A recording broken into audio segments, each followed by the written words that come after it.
your victims are less important than dogs and cats. They have the same capacity to suffer than yourself, right?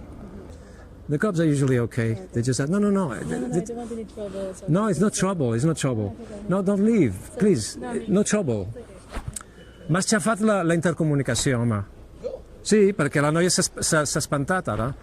Sì. These interactions of mine are meant to educate and train other vegan activists like myself. These interactions are not perfect. It's a constant evolution. My videos are for you vegans to critique me and help me improve my interactions. And hopefully these videos are also for you to learn from my interactions, to encourage you to do street activism.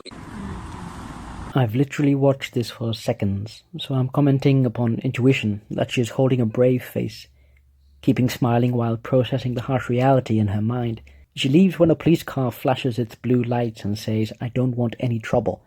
So aside that it is welcome for a person to get an opportune excuse to leave an uncomfortable moment, I will explain what I heard about police audio-visuals long ago and blend with what I taught from a Cambridge C1 level unit.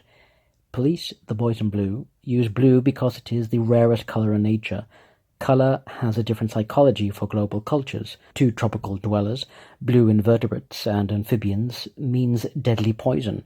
For Bharatias, blue Nila colour was the poison that Shiva drank for the other gods, leading to venomous animals who drank some drips. For Scandinavians, blue makes them happiest. Perhaps it's the sky, perhaps it's because Skanda is the son of Shiva. Anyway, when an authority flashes a blinding blue light at night, then stops the vehicle beside you, it's a natural reaction to feel uncomfortable. Those who are photosensitive should never sleep with LED lights at night. I hope this lady contemplates how uncomfortable it must be to biologically extrude or even be her future dinner, not just perceiving authoritative noise and lights, but feeling pain and smelling fear. That way, she may choose grain, nut, fruit, veg, legume, and seed instead.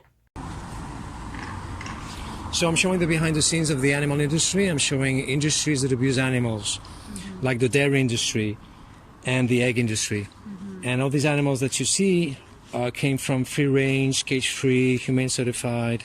They also came from small farms. So it doesn't matter where they come from. They all wind up in a slaughterhouse. Okay. So how do you feel when you see this? It's horrible.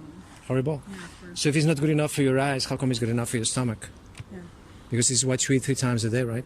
No, not 3 times a day. Well, but you eat this quite often.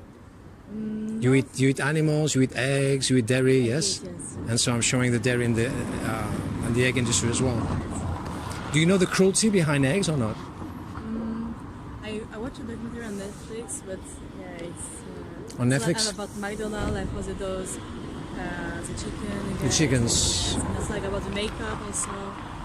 Yeah, obviously, there's a lot of stuff that is tested on animals that's really cruel for the animals as well. So basically, chickens are genetically modified, so they lay 1 egg every 36 hours. And if they were not genetically modified, they would only lay 1 egg a month, because that's the ovulation. It's actually their ovulation. And so that causes them mental and physical pain. And they lose calcium each time they lay eggs, so they have to recuperate the calcium by eating their own eggs. But then you steal the eggs from them because you eat them. And so male chicks, they are ground up when they're born because they're not useful for the animal industry, because they will not lay eggs. They suffocate them also, or they drown them, so it's horrific for the baby chicks. And then when the chickens are no longer being able to lay eggs, they place them in a dark place, and they stop feeding them.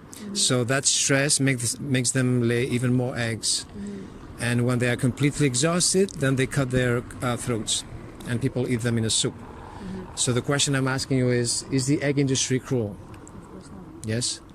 So do you think you're going to eat eggs again after talking to me? Ovulations, that's the right word. Yeah, that's complicated. We need to think about what we, like all the process of what we eat. Also. So you're telling me, no offense, you're telling me that you have to think about it?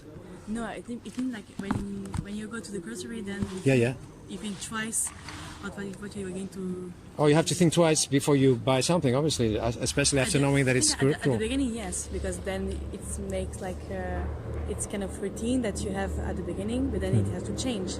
And to change, you have to think about it and make it like clear on your mind.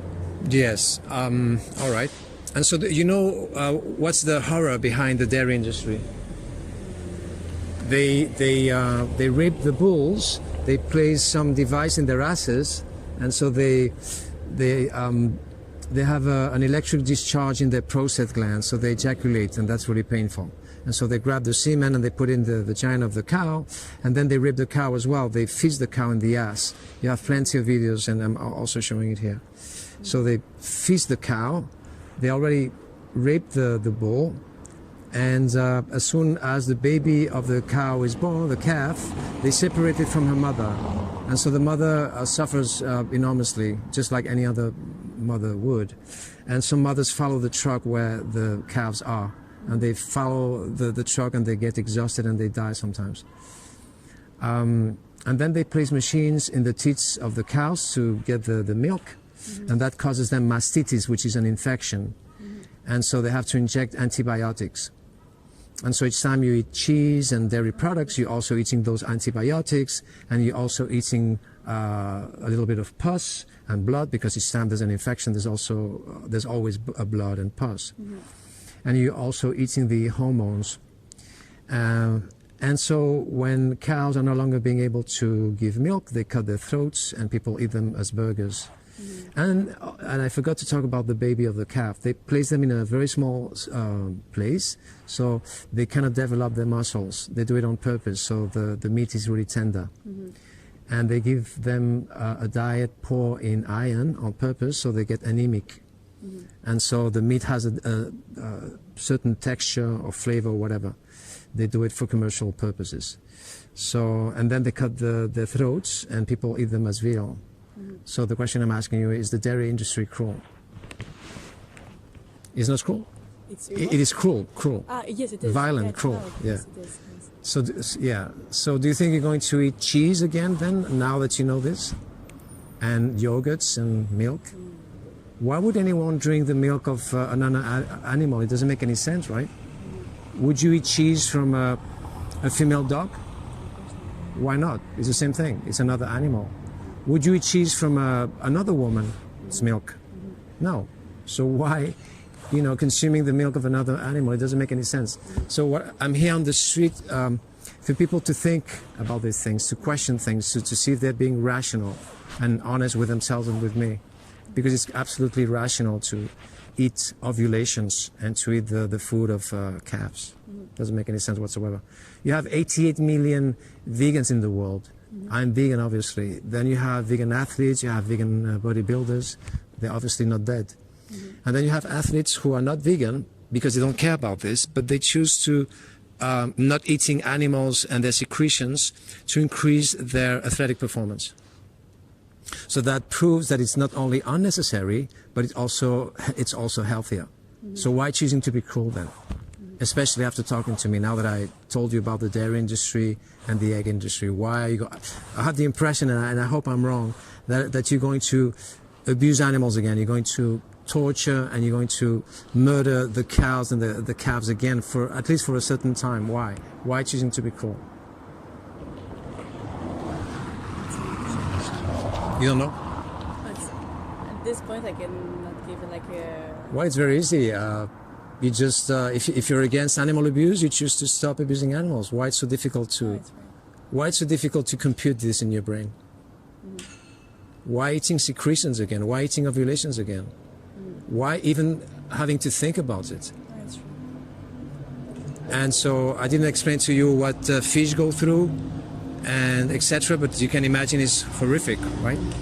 So why choosing to eat veins and blood and muscles and hearts and livers?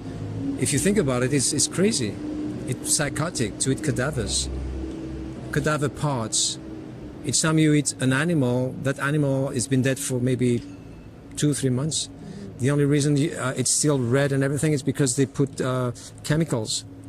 But it's flesh in decomposition, or whatever the word. It's disgusting.